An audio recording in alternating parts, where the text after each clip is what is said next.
Peace. This is Supreme Intelligence. This is a new video, and this one's gonna be about Father's Day. Well, me as a father, I can say that we learn to be a father as time goes on. Like I got to tell everybody, them boys, they saved my life. I mean, I stopped being in the streets. I stopped doing a whole lot of things. Know what I mean? And I wasn't always the best father to them, but I tried everything I did. Like I provided for them, make sure whenever they were sick, I made sure that everything with them it wasn't about me no more. It was about them. And that's what happens when you're a father, and me being a single father, that made it more challenging to myself because I was always, oh yeah, I want to do this, I want to do that. Like, I didn't always go out all the time. You know what I'm saying? I never was that type of person. But when I had my kids, you know what I mean? Like, everybody knows that I was married before, and that was like the worst mistake I ever did in my life. And I'm being honest, that's why I always say the person that I deal with, they have to love my kids, have to love me. They come as a package. Like, I don't want to hear that, well, they don't like me or whatever. No, know what I'm saying? And my kids they love everybody because, you know what I'm saying, that's how I was raised, to always love and care for people. It could be times that I don't speak to the person for like years, and then when I see that person, you know what I'm saying, it's always gonna be, you know what I'm saying, it's always gonna be that respect that, like, I have, like, you know what I'm saying, as a parent, I learned that your kids is always gonna be your kids, but it's always good to, my sons, they told me this like years ago. They was like, yeah, Dad, it's you worry so much about us and everybody else. It's time for you to find your happiness.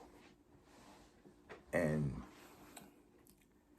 one thing that and my kids, they was always afraid of when I find somebody or interested in somebody that, I'm gonna forget about them. And that's not the case. And I'm gonna say something. I was blessed to have two men in my life that, you know, make sure that I was always grounded for everything. And that means that my real father and my stepfather, you know, I miss both of them.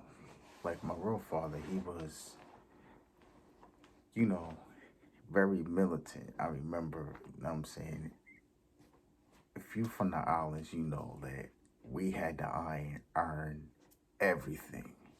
And I'm talking about shirts, jackets, underwear, socks, all of that. And my father, I'm talking about my real father, he would always check to make sure all that is ironed. Now, I mean, he'll get up in time for him to go to work just to check to see if everything is ironed. Know what I mean? And if it wasn't, my father, he'll get upset. And it's like when he became a 5%er, I seen a whole lot of change in him. And he said it came to a point, I remember him, my mom got into a fight. And my dad, he left the house. So my older brothers and them, they was in college and stuff. And He's like, yeah, you have to be the man in the house since you're the oldest one. My sisters, they was probably living with somebody else, or so when he left, you know, I had to get used to it. I mean, basketball practice,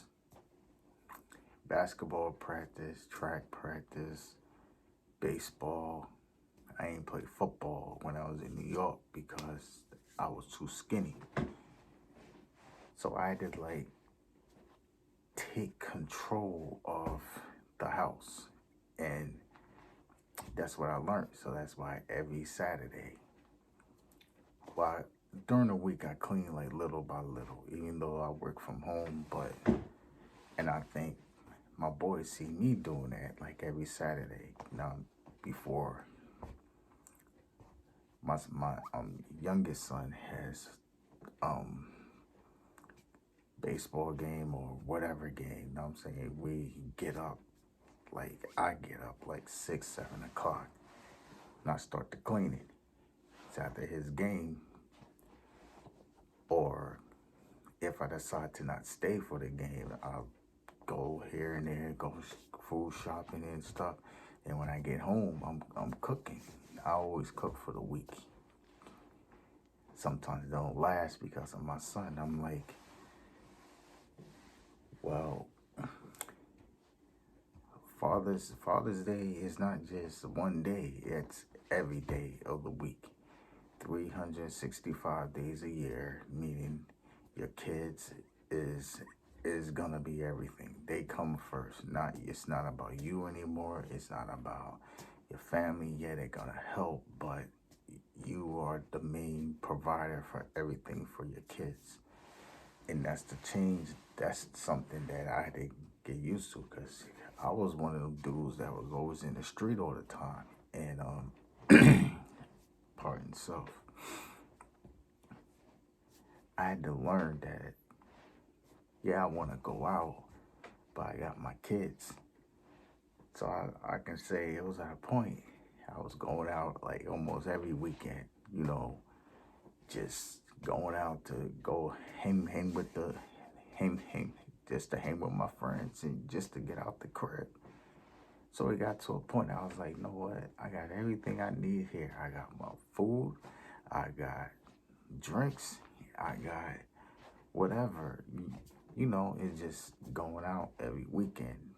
It just didn't phase me no more. Even though my kids are grown. I got 22-year-old, I got a 20-year-old, and I got a 14-year-old going on 30. So as time went on,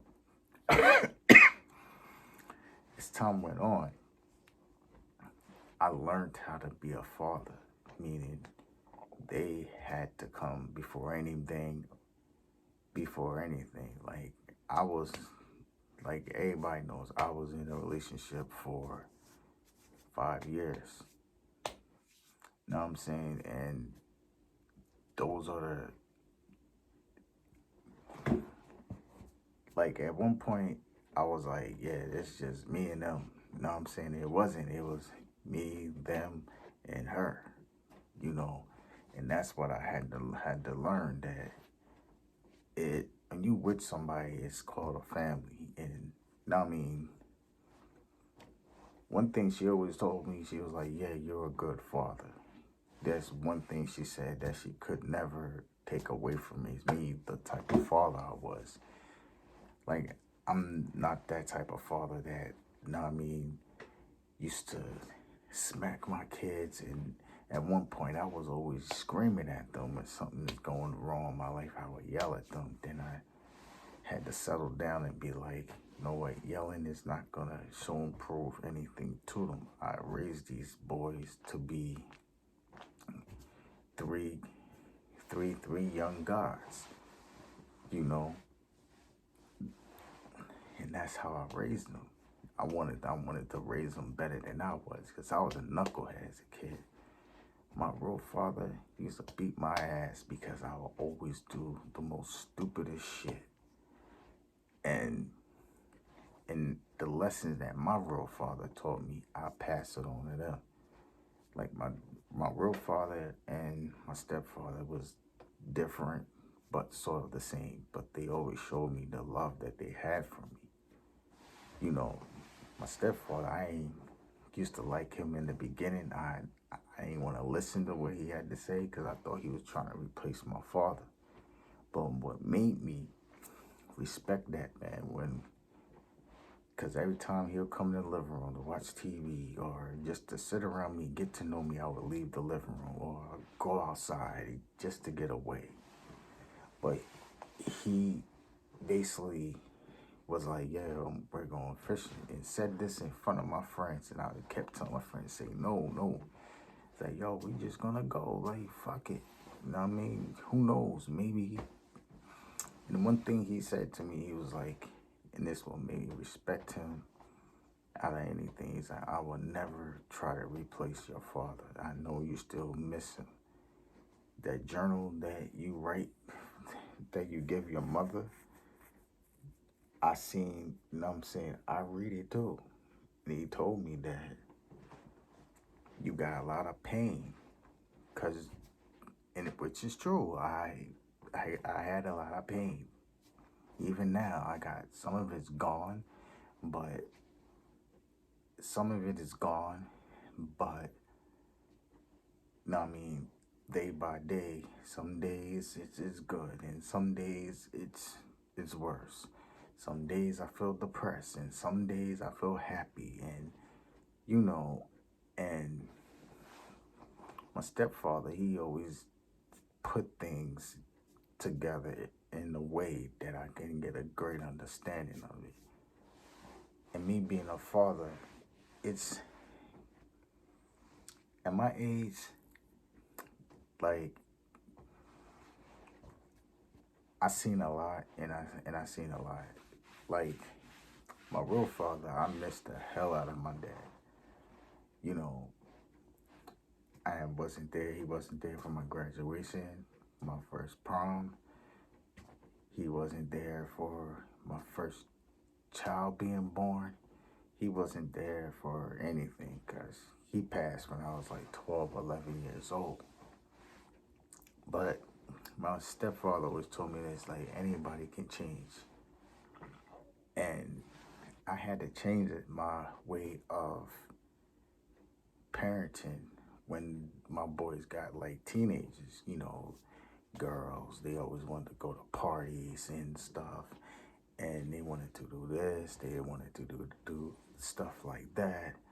And I was really strict. I mean, I didn't want them going nowhere. I just wanted them to stay in the house, do their homework, and that's it. But I had to learn as a parent that they have to be their own person. Because if you're strict on a kid, the kid is going to go outside and get into a whole lot of stuff. There's gangs, there's, you know, a whole lot of stuff. Because my kids, they not from the city, so it's like when I would take them to places like Philly, I would take them to New York. Their eyes is wide open to everything. That's how I was. Like, I had to be in the house. When everything starts popping off on the block, I gotta go inside the crib.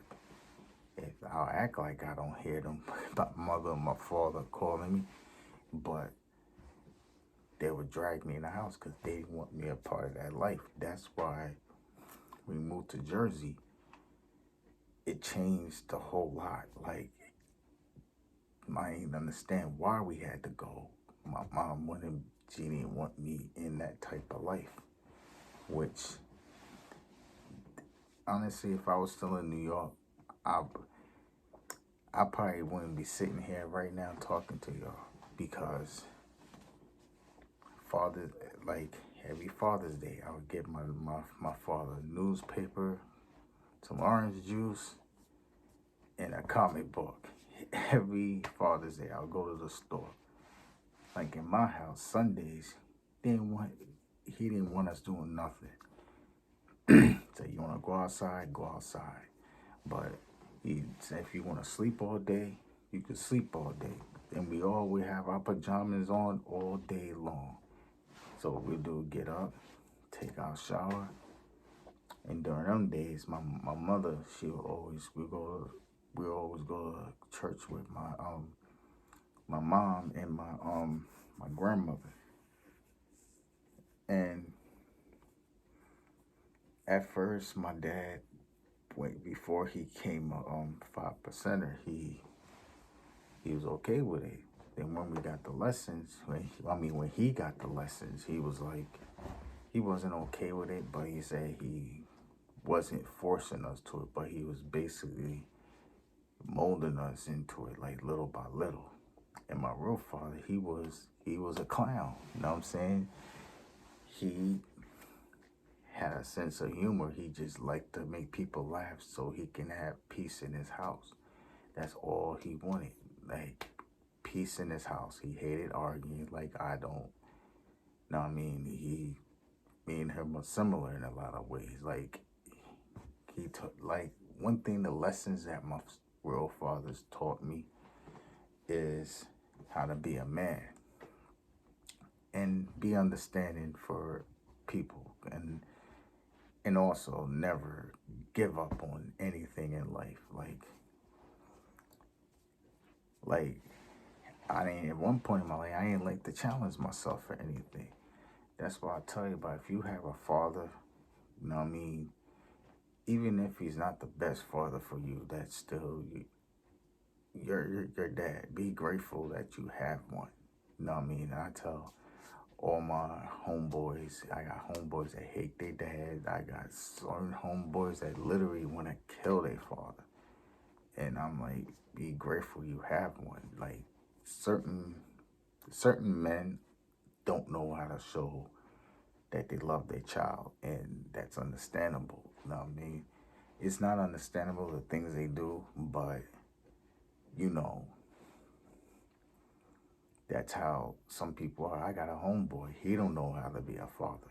He doesn't even know how to be, you know what I mean, a husband. And I be stuff he does. I'm like, yo, what the hell? He was like, yo, it's my past. That's what I seen my dad do. I'm like, you see your father do that. That doesn't mean that you have to do the same thing.